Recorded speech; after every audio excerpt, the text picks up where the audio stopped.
savoir en quoi consiste, qu'est-ce que c'est que votre peau.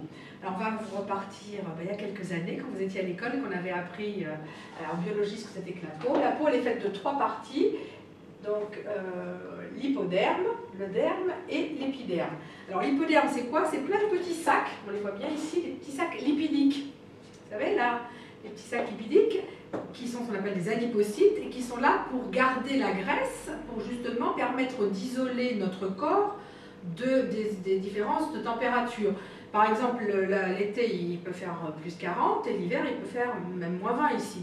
Et pourtant on a un corps toujours à 37 degrés. Et donc on sait que la graisse c'est isolant et donc cette couche de graisse elle nous permet justement de garder en permanence la même température.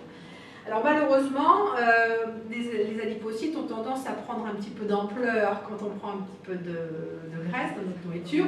En plus, dans notre société de consommation, c'est quand même, on mange largement ce qu'il faut.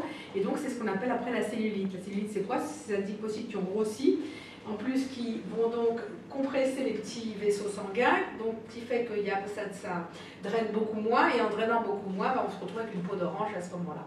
Donc, c'est l'origine de la cellulite. Donc c'est au niveau de l'hypoderme quand on parle de cellulite. Alors le derme c'est quoi?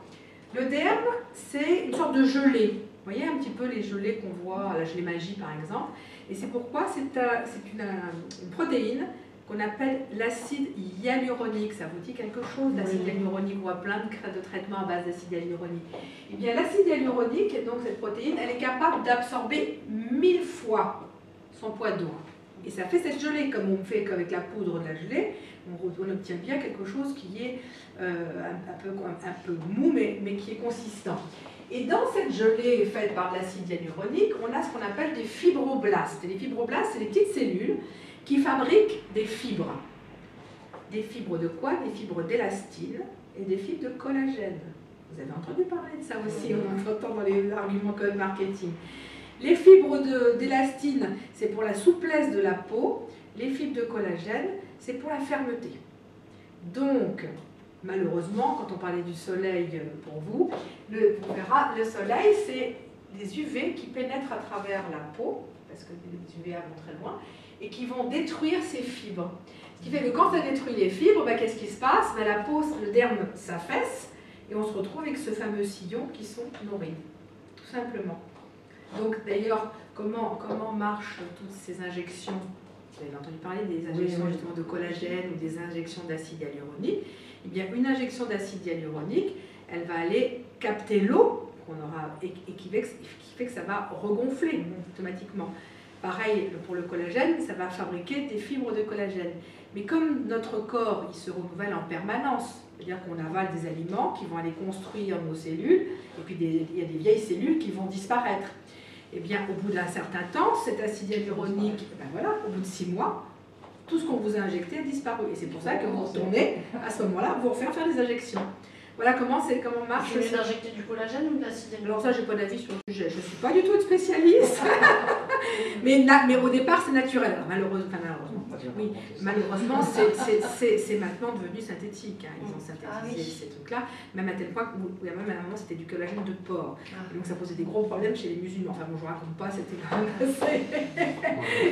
Voilà. Mais maintenant, ce qui est logique, donc, ce que je veux dire, c'est qu'on n'arrive jamais à réparer ce qu'on appelle les rides. Non, les rides, elles sont là définitivement. On peut effectivement y mettre quelques injections, mais les rides, elles sont là, vous les avez. Moi, ce que je dis, je vais vous aider à en avoir moins, mais je suis incapable de réparer vos rides. On est bien clair par rapport à ça. Mais en revanche, je peux, avec les produits qu'il y a dans les huiles, je vais vous aider à les atténuer. Alors, à les atténuer éventuellement du fait qu'elles vont garder l'eau, on est d'accord, pour des peaux sèches par exemple, mais c'est surtout à vous aider à lutter contre les rayons ultraviolets qui sont à l'origine de la dégradation de vos fibres. Ça, je vais pouvoir vous aider, on va expliquer pourquoi. Pas guérir, mais prévenir.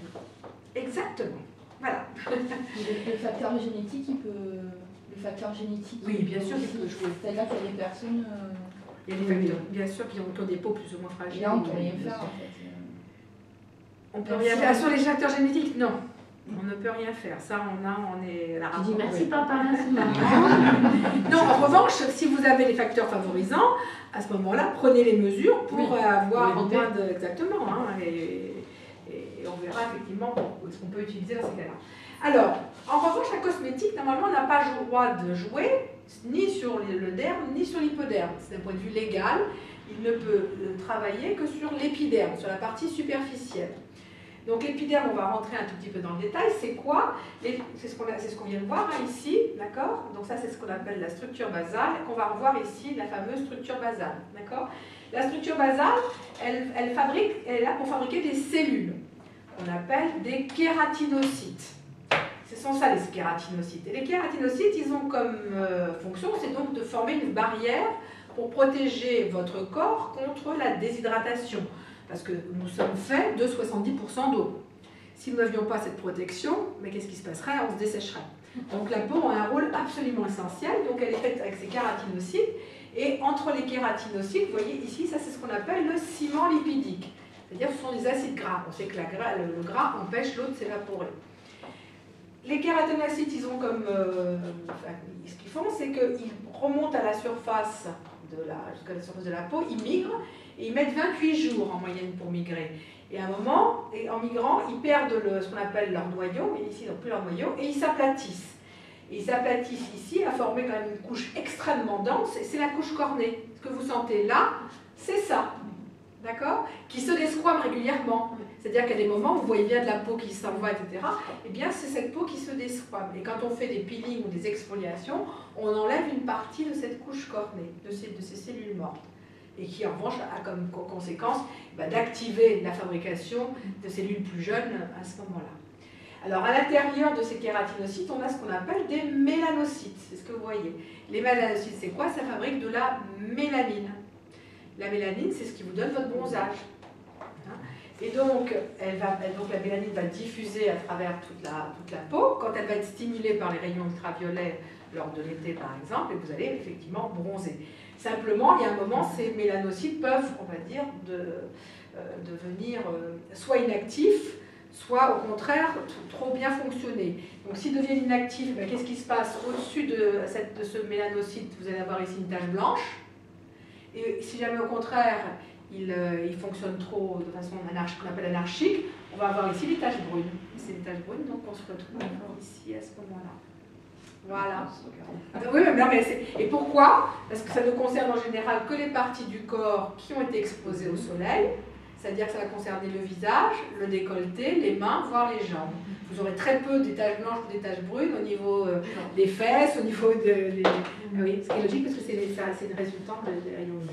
Alors, il peut y avoir également des problèmes avec des maladies comme le vitiligo, mais là je parle de la vie en général dans ces cas-là. Mais les crèmes à base d'acide hyaluronique, finalement, ça ne marche pas du tout puisque ça ne pénètre pas à l'endroit où il faut qu'elles soient stockées. Vous avez tout compris. Et c'est interdit en France ou partout dans le monde? L'acide hyaluronique, que ça pénètre dans le... Ah, c'est partout dans le monde. Ça, c'est européen, c'est bien sûr, bien sûr. Non, on ne peut pas jouer, parce que là, vous jouez quand même sur après la circulation sanguine, etc. Alors, c'est pas complètement vrai, parce que si vous mettez par exemple une huile essentielle, c'est des très très petites molécules qui pénètrent excessivement vite dans la circulation sanguine. Donc, c'est à la limite. Ça dit toujours très peu, ouais, exactement. Enfin, on est bien d'accord. Voilà, un petit peu. Donc, voilà comment fonctionne votre peau. Et là où ça va être intéressant, c'est que les acides gras de votre ciment lipidique, par exemple, ou les membranes de ces cellules, qui sont faites aussi avec des acides gras, ça vient de votre nourriture. C'est-à-dire que c'est ce que vous allez avaler avec vos vinaigrettes, avec vos poissons, avec vos viandes, tout ce qui a un petit peu d'acide gras. C'est ça qui va venir construire votre... Ce qui fait que les gens qui sont en régime, par exemple, ou qui font des régimes hypocholestérolémiants, c'est-à-dire qui empêchent les acides gras, enfin qui viennent des acides gras, vont avoir des peaux très sèches. Parce que justement, il manque de ces acides gras qui sont là pour protéger la peau. Dans quel aliment il y a de l'acide gras? Alors les acides gras qui sont là les plus proches de ce ciment lipidique, c'est ceux qu'on appelle les oméga 3, c'est-à-dire c'est les poissons des mers froides, mais vraiment sauvages. Quand on voit l'alimentation des poissons qui sont en élevage, c'est pas génial. C'est donc tout ce qui est thon, et on va voir effectivement ce que c'est. C'est également tout ce qui est l'huile de lin, l'huile de cameline, ou vous avez aussi les huiles de noix. Mangez des noix aussi, c'est très très des aftes. Ah voilà. Après, il faut trouver le bon compromis. Hein. Voilà.